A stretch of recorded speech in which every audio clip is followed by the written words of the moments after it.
자, 시계 바늘을 잠시 돌려 2026년 2월의 어느 날로 가봅시다. 당시 미국 워싱턴 국무부 앞은 그야말로 초상집 그 자체였습니다. 대한민국에서 난다긴다 하는 엘리트 외교관에 장관까지 총출동해 태평양을 건넜지만 돌아온 건 처참한 빈손뿐이었으니까요. 취임을 코앞에 둔 도널드 트럼프 대통령이 모든 수입품에 보편 관세를 매기는 것도 모자라 한국산 반도체에는 무려 100%라는 살인적인 징벌세를 물리겠다고 으름장을 놓은 상태였죠. 그런데 여기서 정말 소름 돋는 반전이 일어납니다.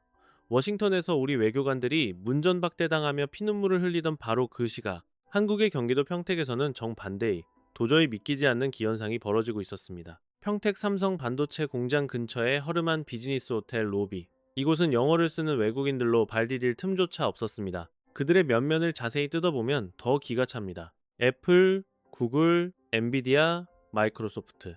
이름만 들어도 헉소리 나는 미국 최상위 빅테크 기업의 구매 담당 임원들이었거든요. 평소라면 콧대가 하늘을 찔렀을 그 양반들이 짐도 못 푼 채 호텔 로비 바닥에 쪼그려 앉아 누군가를 하염없이 기다리고 있었던 겁니다. 그들 손에 들린 건 금액란이 비어있는 백지수표나 다름없는 계약서였습니다. 아, 구독과 좋아요는 저와 여러분의 계좌를 살찌우는 힘이 됩니다. 부탁드립니다. 회장님, 제발 저희 물량 좀 먼저 배정해 주십시오. 부르는 게 값이니 제발 칩만 주십시오. 라며 애원하고 있었던 거죠. 오늘 그날의 미스터리를 함께 파헤쳐 보겠습니다. 안녕하십니까? 오늘 영상에서는 뉴스 앵커들은 절대 말해주지 않는 반도체 전쟁의 진짜 속살을 낱낱이 공개합니다. 트럼프의 관세 폭탄 협박에 맞서 삼성이 날린 220% 가격 인상이라는 미친 카운터펀치, 그리고 집 나갔던 퀄컴이 무릎 꿇고 돌아온 사연, 더 나아가 반도체를 넘어 미국의 숨통을 조여버린 한국 원전의 비밀까지. 오늘 영상 중간에 끄시면 진짜 손해입니다. 무조건 끝까지 보셔야 해요. 딱 이 영상 하나만 제대로 소화하셔도 앞으로 닥쳐올 거대한 부의 지각 변동 속에서 내 돈을 어떻게 지키고 불릴지 확실한 인사이트를 얻어가실 겁니다. 자, 그럼 그 치열한 전장으로 바로 들어가 보죠. 이 드라마를 제대로 이해하려면 시간을 조금 거슬러 2022년으로 가야 합니다. 당시 삼성전자 파운드리 사업부는 그야말로 벼랑 끝, 절체절명의 위기였습니다. 이유가 뭐냐고요? 삼성의 최대 큰손이자 혈맹이나 다름없던 퀄컴이 짐을 싸서 뒤도 안 돌아보고 떠나버렸기 때문이죠. 그냥 떠난 수준이 아닙니다. 다시는 안 볼 사람처럼 경쟁사인 대만의 TSMC로 물량 100%를 싹 다 옮겨버리는 만행을 저질렀어요. 퀄컴이 등을 돌린 이유는 아주 냉정했습니다. 바로 수율, 불량률 때문이었죠. 아주 쉽게 설명해 드릴게요. 반도체 원판인 웨이퍼를 커다란 피자 한 판이라고 칩시다. 삼성이 구운 피자는 100조각 중 30조각이 새카맣게 타버려서 그냥 갖다 버려야 하는 수준이었어요. 반면에 대만 TSMC네 가게는 90조각이 멀쩡하게 구워져 나왔던 겁니다. 장사꾼인 퀄컴 입장에선 당연히 버리는 거 없이 알뜰하게 챙겨주는 대만 가게로 갈아타는 게 합리적인 선택이었겠죠. 그렇게 무려 36년간 이어져 온 끈끈한 인연이 하루아침에 칼같이 끊어졌습니다. 2022년부터 장장 3년이라는 긴 세월 동안 퀄컴은 삼성에게 단일 원어치의 주문도 넣지 않았습니다. 철저한 무시, 완벽한 손절이었죠. 그런데 말입니다. 영원할 것 같았던 TSMC와 퀄컴의 그 달콤한 밀월 관계에 치명적인 균열이 가기 시작합니다. 아니, 정확히 말하면 퀄컴이 피를 토하는 심정으로 깨달은 거죠. 천국인 줄 알고 왔더니 제 발로 펄펄 끓는 지옥불에 뛰어든 거였구나 하고 말이죠. 도대체 그 잃어버린 3년 동안 대만에서는 무슨 일이 있었던 걸까요? 뉴스 헤드라인만 봐서는 절대 알 수 없는 세 가지 충격적인 진실이 여기 숨어 있습니다. 첫 번째 진실, 바로 TSMC의 슈퍼갑질, 가격 폭정입니다. 여러분, 동네에 물건 파는 가게가 딱 하나뿐인 독점 상황을 상상해보세요. 손님은 줄을 섰고 경쟁 가게는 망했습니다. 주인장 마음대로 해도 되는 세상이 온 거죠. 당연히 가격표에 0을 하나 더 붙여도 사갑니다. 부르는 게 값이니까요. TSMC가 정확히 그 짓을 했습니다. 2023년 기준으로 반도체 웨이퍼 한 장 가격이 우리 돈으로 약 2,100만 원 수준이었습니다. 그런데 TSMC는 공장 짓는 시멘트 값이 올랐다, 대만 전기 요금이 올랐다, 온갖 핑계를 대며 야금야금 가격을 올리기 시작합니다. 그 결과 웨이퍼 한 장 몸값이 무려 3,300만 원을 훌쩍 넘겨버리는 사태가 벌어집니다. 불과 3년 만에 가격이 50%나 폭등한 겁니다. 이게 얼마나 끔찍한 얘기냐면 퀄컴이 1년에 웨이퍼를 대략 100만 장 쓴다고 가정해 봅시다. 3년 전에는 재료비로 21조 원만 내면 됐는데 지금은 가만히 앉아서 33조 원을 뜯기게 생겼다는 소리입니다. 허공으로 12조 원이 그냥 증발해버린 셈이죠. 원가가 이렇게 미친듯이 뛰면 퀄컴이 선택할 수 있는 길은 딱 두 가지뿐입니다. 내 살을 깎아먹으며 적자를 감수하든가, 아니면 삼성이나 샤오미 같은 스마트폰 제조사에 칩 가격을 비싸게 떠넘기든가. 하지만 불경기에 폰 가격 올렸다간 소비자들이 외면하겠죠. 결국 모든 비극의 시작은 독점이라는 두 글자였습니다. TSMC가 휘두르는 무자비한 가격 인상의 칼날은 퀄컴의 수익을 그야말로 뼈째 발라내고 있었으니까요. 하지만 퀄컴의 뚜껑을 진짜 열리게 만든 건 돈 문제가 아니었습니다. 바로 자존심을 짓문 게는 노골적인 차별 대우였죠. 여러분이 큰맘 먹고 최고급 오마카세에 갔다고 칩시다. 그런데 셰프가 나는 거들떠보지도 않고 한참 늦게 온 옆자리 손님한테만 최고급 참치 뱃살을 썰어주면 기분이 어떠시겠습니까? 당장이라도 밥상을 엎어버리고 싶지 않겠어요? 퀄컴이 대만에서 겪은 수모가 딱 이 꼴이었습니다. 그 늦게 온 VIP 손님의 정체, 바로 검은 가죽 재킷의 승부사, 엔비디아의 젠슨 황입니다. 전 세계에 AI 광풍이 불어닥치자 엔비디아는 트럭 단위로 돈 뭉치를 싸들고 가서 TSMC의 생산 라인을 아예 통째로 전세 내버렸습니다. 순식간에 TSMC 전체 매출에서 엔비디아가 차지하는 비중이 20%를 뚫고 올라가 버렸죠. 반대로 한때 왕노릇하던 스마트폰 칩 전문 퀄컴의 비중은 10% 아래로 초라하게 찌그러졌습니다. 자본주의는 원래 피도 눈물도 없는 법 아닙니까? TSMC 입장에선 앞으로도 천문학적인 돈을 쏟아 부어줄 엔비디아만이 유일한 왕이었던 겁니다. 퀄컴이 눈치를 보며 저기 우리 물건은 언제 나와요? 라고 물으면 TSMC는 거만하게 이쑤시개를 씹으며 이렇게 말하는 격이죠. 아, 퀄컴? 너네는 저기 구석 대기실 가서 번호표 뽑고 있어. 지금 우리 VIP 엔비디아 형님 고기 구워드리느라 불판 꽉 찼거든. 나중에 숯불 남으면 그때 구워줄게. 사실상 문전박대를 당한 셈입니다. 실제로 업계에는 퀄컴이 사활을 걸고 설계한 차세대 칩 물량 중 무려 40%나 TSMC에게 거절당했다는 충격적인 소문까지 돌았습니다. 이건 기업 입장에서 사실상 사형 선고나 다름없습니다. 스마트폰에 두뇌인 칩이 없어서 공장 컨베이어 벨트를 세워야 하는 대참사 직전까지 몰린 거죠. 그제야 퀄컴 경영진은 머리를 감싸쥐며 뼈저리게 깨달았을 겁니다. 우리는 파트너가 아니었구나. 엔비디아 물량 채우고 나면 언제든 버려질 수 있는 비참한 을이었구나. 그리고 퀄컴을 공포로 몰아넣은 마지막 세 번째 진실. 바로 언제 터질지 모르는 시한폭탄, 지정학적 리스크입니다. 지난 2024년 대만 화첨에서 일어난 강진을 기억하십니까? 멀쩡한 건물이 종이 상자처럼 구겨지고 산사태가 일어났던 그 아수라장 말입니다. 그날 뉴스 속보를 보며 전 세계에서 가장 등골이 서늘했던 사람들은 바로 퀄컴과 애플의 경영진이었을 겁니다. 만약 그 지진의 진앙이 TSMC 공장이 빽빽하게 모여있는 신주과학단지를 정통으로 때렸다면 과연 어떻게 됐을까요? 공장이 딱 일주일만 멈춰도 전 세계 스마트폰 생산은 올스톱되고 퀄컴의 주가는 그날로 휴지 조각이 되어 공중 분해됐을 겁니다. 엎친 데 덮친 격으로 중국은 심심하면 대만 해협 코앞까지 전투기를 띄우고 실탄 사격 훈련을 하며 위협 수위를 높이고 있죠. 재수없게 포탄 한 발이라도 공장 근처에 떨어지는 날엔 글로벌 공급망 자체가 아침 안개처럼 증발해버리는 시나리오입니다. 계란을 절대 한 바구니에 담지 마라. 투자판에 흔해 빠진 이 격언이 퀄컴에게는 회사의 명운이 걸린 생존의 절대 법칙으로 다가온 순간이었습니다. 자, 이제 그림이 좀 그려지시나요? 퀄컴이 갑자기 삼성이 예뻐서, 옛정이 그리워서, 혹은 삼성 기술이 우주 최강이라서 돌아온 게 결코 아닙니다. 이대로 대만이라는 섬 하나에 회사의 목숨을 몽땅 걸었다가는 가격 갑질에 말라 죽거나 엔비디아에 치여 죽거나 전쟁 터져서 다 같이 죽거나 이 세 가지 지옥 중 하나를 피할 수 없다는 공포 때문에 야반도주하듯 짐을 싸서 온 겁니다. 절박한 공포가 만들어낸 생존형 탈출이었던 셈이죠. 하지만 여기서 여러분은 아주 날카로운 질문을 하나 던지셔야 합니다. 오케이, 퀄컴이 급해서 온 건 알겠어. 근데 삼성은 3년 전처럼 또 수율 안 나와서 다 태워먹고 망하는 거 아니야? 삼성이 지금 퀄컴 물량 받아낼 실력이 진짜 되기는 해?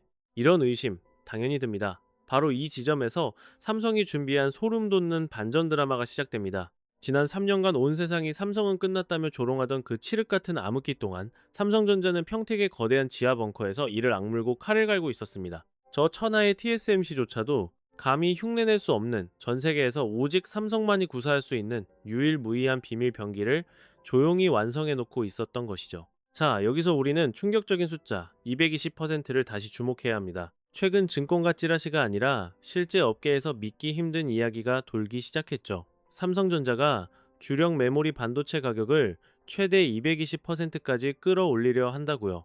심지어 돈 안 되는 구형 제품은 아예 라인을 세워버리고 생산을 중단하겠다는 초강수까지 뒀습니다. 상식적으로 한번 생각해보세요. 동네 슈퍼 아저씨가 갑자기 신라면 가격을 2배, 3배로 올리면 무슨 일이 벌어질까요? 손님들이 욕하면서 다 다른 가게로 도망가겠죠? 그런데 지금 삼성은 전 세계를 상대로, 그것도 콧대 높기로 유명한 미국의 빅테크 공룡들을 상대로 이런 배짱 장사를 시전하고 있는 겁니다. 트럼프가 관세 폭탄을 던지겠다고 으름장을 놓는 와중에도 납작 엎드리긴커녕 오히려 가격표를 바꿔달다니 도대체 이 자신감의 원천은 무엇일까요? 여기에는 반도체 생산 라인의 잔혹하리만큼 냉정한 법칙이 숨어 있습니다. 많은 분이 삼성이 돈독 올랐네 라고 착각하시는데요. 진실은 정반대입니다. 지금 삼성은 물건을 안 파는 게 아니라 진짜로 재고가 없어서 못 파는 상황입니다. 더 적나라하게 말씀드리면 이제 돈 안 되는 건 안 만들겠다라고 작정을 하고 판을 새로 짠 겁니다. 아주 쉬운 비유를 들어드릴게요. 여기 삼성이라는 거대한 빵집이 있습니다. 예전에는 1,000원짜리 단팥빵을 하루에 100만 개씩 닥치는 대로 구워서 팔았어요. 네, 바로 강리담이라는 인물이었죠. 그런데 상황이 급변합니다. 부촌에서 갑자기 떡 벌어지는 주문이 쇄도하기 시작한 겁니다. 사장님, 돈은 얼마든지 드릴 테니 10만 원짜리 최고급 웨딩 케이크 좀 당장 만들어주세요 라고 말이죠. 여기서 말하는 그 비싼 케이크가 바로 인공지능 시대의 필수품, 최첨단 메모리인 HBM입니다. 문제는 이 빵집의 오븐, 즉 생산 캐파가 한정되어 있다는 사실이죠. 최고급 케이크 하나를 제대로 구워내려면 단팥빵 100개를 만들 수 있는 시간과 정성을 모조리 쏟아부어야 하거든요. 자, 이제 선택의 시간입니다. 사장님은 결단을 내립니다. 가성비 떨어지는 단팥빵 생산 라인을 과감히 세워버리고 그 오븐에 비싼 케이크 반죽을 밀어넣기로 한 것이죠. 시장에는 어떤 일이 벌어졌을까요? 그동안 발에 채이도록 흔했던 1,000원짜리 단팥빵이 순식간에 자취를 감추기 시작했습니다. 품귀 현상이 빚어진 겁니다. 1,000원 하던 빵값이 2,000원, 3,000원으로 뛰더니 나중에는 부르는 게 값이 되어버리는 기현상이 발생합니다. 이게 바로 현재 글로벌 반도체 시장을 강타하고 있는 구형 공정, 즉 레거시 반도체 공급 부족 사태의 실체입니다. 아까 평택 캠퍼스 로비에 진을 치고 있었다던 외국인 임원들 이야기 기억나시죠? 예전 같았으면 우리 영업팀이 비행기 타고 미국 본사까지 날아가서 한 번만 써달라고 굽신거렸을 텐데 지금은 갑과 을의 위치가 아주 완벽하게 뒤바뀌어 버렸습니다. 그들은 매일 아침 우리에게 애원합니다. 가격은 부르는 대로 다 맞춰줄 테니 제발 물량 좀 배정해달라고 사정하는 거죠. 미국 데이터 센터에 서버를 늘려야 하는데 기본적으로 들어갈 일반 램이 없어서 전원조차 못 켜고 있다는 게 그들의 하소연입니다. 전 세계 메모리 시장의 40% 이상을 쥐락펴락하는 삼성이 우리 이제 일반 램 줄이고 케이크 굽으러 갑니다 라고 선언해버린 겁니다.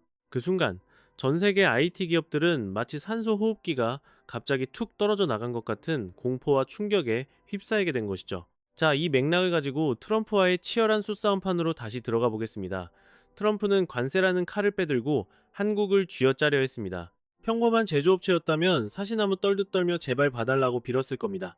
관세 한 방이면 가격 경쟁력이 증발해버리니까요. 하지만 삼성은 절대적인 공급 부족이라는 그 무엇도 뚫을 수 없는 무적의 방패를 딱하니 꺼내들었습니다. 경제학 교과서에 나오는 조세 귀착이라는 이론이 있는데요. 아주 쉽게 설명해드리겠습니다. 트럼프가 삼성 반도체 하나에 세금 100원을 매겼다고 칩시다. 그런데 물건이 없어서 못 파는 상황이라면 삼성은 어떻게 나올까요? 여유롭게 웃으면서 고객사에게 통보하는 겁니다. 미국 세관에서 세금 100원 더 내라는데요. 그래서 저희도 칩 가격에 딱 100원만 더 얹어서 팔겠습니다. 싫으시면 마세요. 뒤에 줄 서 있는 다른 손님한테 넘기면 그만이니까요. 결국 그 관세 100원은 누가 부담하게 될까요? 삼성이 내는 게 아닙니다. 칩을 사가는 애플이나 엔비디아, 그리고 최종적으로는 비싼 스마트폰을 사고 인공지능 구독료를 내야 하는 미국 국민들의 주머니에서 그 돈이 빠져나가는 겁니다. 이것이 바로 미국 시장을 공포로 몰아넣은 반도체발 인플레이션의 정체입니다. 트럼프가 호기롭게 던진 관세 폭탄이 돌고 돌아 미국 기업들의 이익을 갉아먹고 미국 물가를 폭등시키는 부메랑이 되어 트럼프 자신의 뒤통수를 가격하는 구조인 셈이죠. 삼성은 이 딜레마를 정확하게 간파하고 220% 인상이라는 초강수를 두며 무언의 경고장을 날린 겁니다. 우리를 건드리면 아픈 건 우리가 아니라 바로 너희 미국 기업들과 너희에게 표를 던질 유권자들이 될 것이라고 말이죠. 트럼프 행정부가 관세 카드를 만지작거리는 순간 삼성이 직접 움직일 필요도 없었습니다. 워싱턴의 그 유명한 로비스트 거리에 비상이 걸렸으니까요. 애플, 엔비디아, 구글 같은 빅테크의 최고 경영자들이 알아서 백악관으로 우르르 달려간 겁니다. 그들이 내세운 논리는 간단하면서도 처절했습니다. 한국 반도체에 관세를 때리신다고요? 다 좋습니다. 그런데 삼성이 지금 물량 없다고 가격을 미친 듯이 올린 거 모르십니까? 여기에 관세까지 붙으면 칩 가격이 서너 배는 뜁니다. 그러면 저희 스마트폰 가격도 왕창 올려야 하고 인공지능 서버 돌리는 전기료랑 부품값도 폭등할 수밖에 없어요. 이거 고스란히 미국 유권자들 영수증에 찍힐 텐데 다음 선거 감당하실 수 있겠습니까? 라고 따져 물은 거죠. 이것이야말로 삼성이 노렸던 완벽한 전략, 바로 EEJ입니다. 오랑캐로 오랑캐를 제압한다는 뜻이죠. 삼성은 직접 워싱턴에 가서 제발 관세 좀 깎아주세요 라고 구걸하지 않았습니다. 대신 평택 공장의 밸브를 꽉 잠가버림으로써 미국 빅테크 기업들이 스스로 비명을 지르게 만들고 그들이 알아서 백악관을 압박하도록 판을 짠 겁니다. 결국 워싱턴 행사장에서 미국 상무장관이 이재용 회장에게 먼저 다가가 굽신거리며 악수를 청했던 건 사실상 항복 선언이자 살려달라는 구조 요청이나 다름없었습니다. 하지만 여러분, 이게 끝이 아닙니다. 단순히 물건이 귀해서가 아닙니다. 미국 빅테크들이 삼성을 버리고 싶어도 절대 떠날 수 없게 만드는 양발목에 무거운 족쇄를 채워버린 압도적인 기술 격차가 평택 지하 벙커에 숨겨져 있었습니다. 심지어 파운드리 세계 1등이라는 대만의 TSMC조차도 감히 흉내조차 낼 수 없는 오직 삼성만이 가진 초능력이 공개되었거든요. 혹시 턴키라는 용어 들어보셨나요? 열쇠 하나만 돌리면 모든 시스템이 알아서 완벽하게 돌아간다는 뜻인데요. 이 단어가 지금 피 튀기는 인공지능 반도체 전쟁의 승패를 가를 가장 결정적인 키워드로 급부상했습니다. 이게 도대체 얼마나 대단하고 무시무시한 무기인지 제가 아주 기가 막힌 비유로 설명해 드릴게요. 여러분이 지금 전 세계에서 가장 잘 나가는 셰프인 MB라고 상상해 보십시오. 머릿속 레시피는 그야말로 완벽합니다. 자, 이제 AI라는 최고급 요리를 완성해서 시장에 비싸게 팔아야 한다고 칩시다. 그런데 지금의 반도체 공급망은 마치 재료 하나 구하려고 전국 팔도를 유랑해야 하는 아주 피곤한 맛집 투어와 같습니다. 핵심 재료인 최고급 고기는 대만에 있는 정육점, 바로 TSMC까지 날아가서 공수해와야 하죠. 고기에 곁들일 신선한 채소인 메모리 반도체는 또 한국의 SK 하이닉스라는 농장까지 가서 따로 사와야 합니다. 여기서 끝이 아닙니다. 이 재료들을 예쁘게 접시에 담는 플레이팅, 즉 패키징 작업은 또 다른 전문 업체를 찾아가야 해요. 자, 여기서 어떤 문제가 생길까요? 대만에서 굽고 한국에서 채소 가져와 제3국에서 포장하고 이렇게 뱅글뱅글 돌다 보니 시간이 하염없이 늘어집니다. 이동하는 그 긴 시간 동안 따뜻했던 고기는 차게 식고 싱싱했던 채소는 시들시들해져 버리는 거죠. 설상가상으로 대만 정육점 주인이 주문 밀렸으니 6개월 뒤에 오세요라며 배짱이라도 부리면 아무리 천재적인 셰프라도 손가락만 빨다가 가게 문을 닫아야 하는 상황이 벌어집니다. 바로 이 타이밍에 삼성전자가 의미심장한 미소를 띠며 다가와 귓가에 속삭이는 겁니다.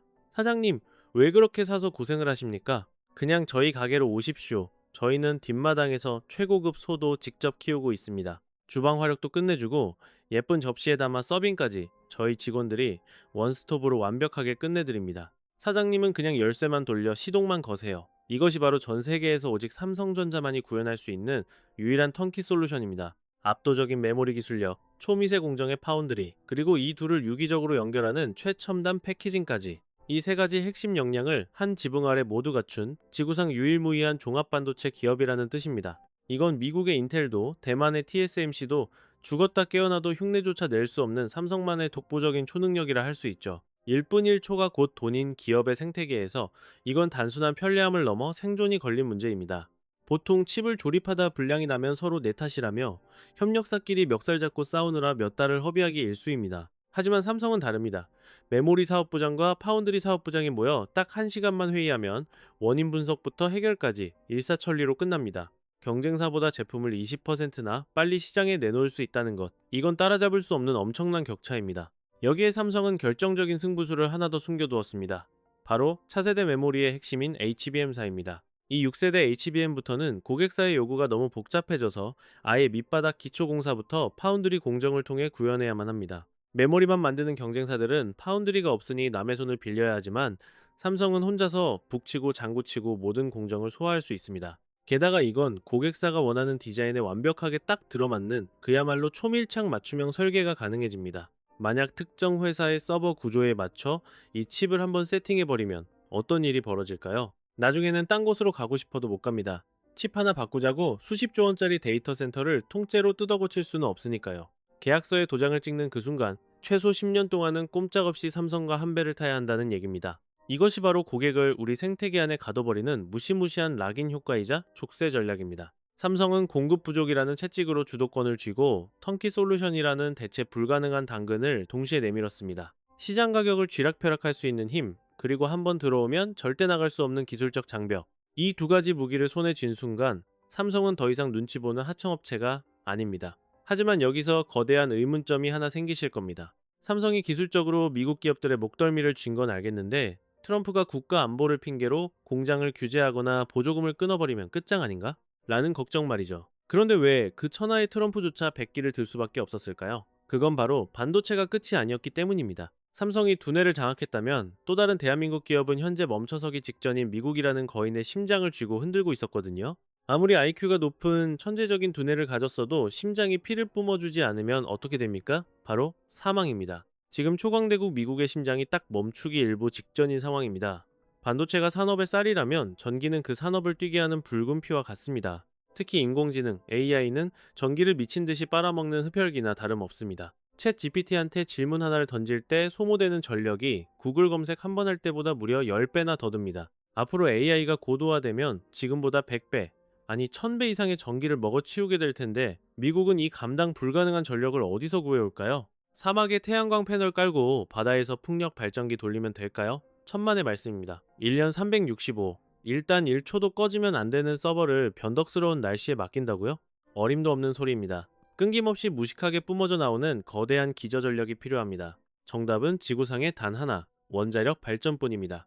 그런데 여기서 정말 충격적인 사실이 하나 드러납니다. 미국은 이제 자국 땅의 원자력 발전소를 제 손으로 지을 능력을 완전히 상실했습니다. 팔다리가 다 잘려나간 셈이죠. 시계를 1979년으로 돌려보겠습니다. 미국 스리마일 섬 원전에서 끔찍한 사고가 터졌던 그날 이후 미국의 원전 시계는 그 자리에 꽁꽁 얼어붙어 버렸습니다. 그로부터 무려 46년이라는 긴 세월이 흐르는 동안 도면을 보며 땀 흘려 원전을 짓던 베테랑 기술자들은 모두 은퇴했고 부품을 공급하던 생태계는 줄줄이 도산해 버렸습니다. 부품 공급망이라는 생태계 자체가 사막의 신기루 마냥 흔적도 없이 증발해버린 상황입니다. 원전 짓는 노하우는 진작에 까먹었고 철판을 용접하고 밸브를 조립할 기술장인이 미국 땅엔 씨가 말라버린 거죠. 다시 2026년 현재 백악관 발등엔 그야말로 불이 떨어졌습니다. 인공지능 데이터 센터를 미친 듯이 올려야 하는데 정작 돌릴 전기가 턱없이 부족하거든요. 원전이 시급한데 이걸 지을 공장도 사람도 전무합니다. 수백조 원 돈보따리에 완벽한 설계도가 있으면 뭐합니까? 그걸 실제 강철로 빚어낼 손발이 잘려나갔는데 말이죠. 결국 트럼프는 그 콧대 높은 자존심을 접고 관세 폭탄을 때리겠다며 으름장을 놓던 바로 그 나라, 대한민국을 애타게 바라볼 수밖에 없게 됐습니다. 왜 하필 한국일까요? 전 세계에서 유일하게 지난 50년간 단 하루도 쉬지 않고 공구리를 치며 원전 생태계를 지켜온 그야말로 지독한 나라니까요. 미국이 원전을 내팽개칠 때 우리는 보란듯이 원전을 올리며 무려 30번이 넘는 실전 데이터를 차곡차곡 쌓아 올렸습니다. 그 기적의 심장부가 어디냐고 물으신다면 답은 하나입니다. 바로 경상남도 창원입니다.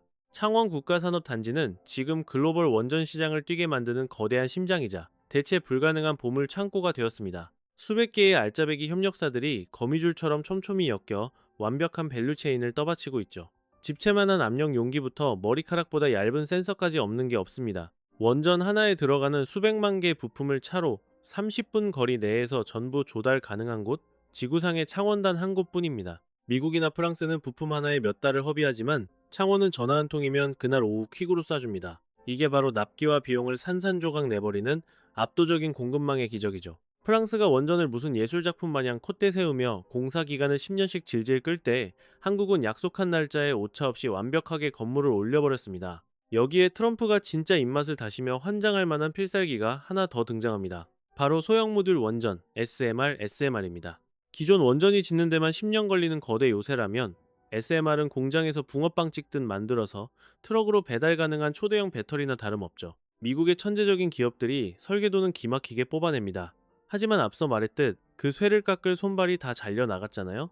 그래서 나온 개념이 바로 원전 파운드리입니다. 삼성이 반도체를 대신 깎아주듯 한국 기업이 미국이 준 종이 쪼가리 설계도를 받아 실제 쇳덩어리 실물로 구현해주는 겁니다. 이미 창원의 공장들은 쉴 새 없이 돌아가며 열기를 뿜어내고 있습니다. 한국 기업이 나 일 안 해 하고 들어누워버리면 미국 기업들은 그 종이 설계도만 껴안고 굶어 죽어야 할 판국입니다. 보이십니까? 이 완벽한 구석구가?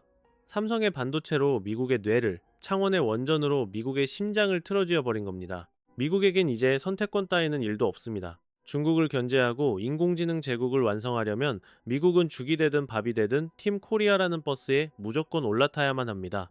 자, 거시경제와 국가 간의 피 튀기는 패권 전쟁 썰은 여기까지 풀고요. 이제 여러분이 진짜 기다리셨을 내용이죠. 당장 내일 주식시장에서 뭘 담아야 할지 그 핵심 알맹이로 바로 들어가 보겠습니다. 트럼프가 재선을 하든 말든 앞으로 최소 10년간은 우상향할 수밖에 없는 절대 피할 수 없는 메가 트렌드 세 가지를 딱 집어드리겠습니다. 첫째, 대체 불가능한 뇌, 메모리 반도체 슈퍼사이클입니다. AI 시대의 고성능 메모리는 1970년대 중동의 석유와 무게감이 완전히 똑같습니다. 이걸 제대로 찍어낼 수 있는 회사는 전 지구상에 단 두 곳, 한국의 두 기업뿐입니다. 완벽한 독과점이죠. 가격 결정권을 쥔 독점 기업의 주가는 결국 폭발하는 실적을 따라 천장을 뚫게 되어 있습니다. 하루 이틀 등락에 일희일비하지 마시고 긴 호흡으로 묵직하게 들고 가십시오. 둘째, 멈추지 않는 심장, K캐. 원전과 소형 모듈 원전입니다. 미국이 지금 거대한 데이터 센터들을 짓겠다고 선포했죠. 서울시 전체가 쓰고도 남을 전기를 혼자 잡아먹는 전기 괴물들인데 그 안에 들어갈 원자로 누가 만듭니까? 네, 답은 정해져 있습니다. 바로 한국 공장에서 나옵니다. 특히 SMR 시장이 본격적으로 개화하면 한국은 유일무이한 원전 파운드리로서 독점적 지위를 누리게 될 겁니다. 프랑스는 납기 못 맞춰, 미국은 기술 까먹어, 결국 남은 건 오직 한국뿐이니까요. 셋째, 숨겨진 황금알, 전력 설비와 변압기 관련주입니다. 다들 반도체랑 원전에만 눈이 팔려서 이 진짜 알짜배기를 놓치고 계시는데 여러분, 공장 짓고 발전소 지으면 뭐합니까? 그 전기를 끌어다줄 전선과 변압기가 없으면 전부 고철 덩어리입니다. 지금 미국의 전력망은 낡아빠진 고물 수준이거든요. 국가 전력망 전체를 싹 다 갈아엎어야 하는 상황입니다. 근데 변압기 하나 주문하면 미국 공장에선 받는 데만 몇 년씩 걸려요. 말 그대로 없어서 못 파는 지경입니다. 전력기기 회사들은 지금 단군 이래 최대 호황을 맞이했다고 봐도 무방합니다. 전 세계가 전기 부족에 허덕이는데 그 에너지를 나르는 핵심 혈관을 쥐고 있는 곳이니까요. 오늘 우리는 2026년 차가운 워싱턴 밤거리에서 촉발된 전쟁, 그리고 퀄컴의 화려한 귀환을 봤고요. 트럼프를 멈칫하게 만든 가격 인상 전략, 경쟁사들을 공포에 떨게 한 턴키의 족쇄, 그리고 잃어버린 미국의 심장을 대체해버린 창원 생태계의 부활까지 숨가쁘게 달려왔습니다. 제가 이 긴 이야기를 통해 여러분께 꼭 드리고 싶은 말씀은 딱 하나입니다. 대한민국과 여러분 스스로의 가치를 절대로 폄하하지 마십시오. 불과 50년 전, 우리는 끼니를 걱정해야 했던 가난한 나라였습니다. 하지만 오늘날의 위상은 완전히 달라졌습니다. 세계 최강대국의 정상이 공장 유치를 위해 읍소하고 글로벌 빅테크 임원들이 만남을 고대하며 줄을 잇는 경제 강국이 되었습니다. 쇠락한 에너지 제국을 다시 일으켜 세울 수 있는 지구상의 유일무이한 협력자. 그 주인공이 바로 지금 여러분이 살아가고 있는 이 대한민국입니다. 이상 만어경제학에서 전해드렸습니다.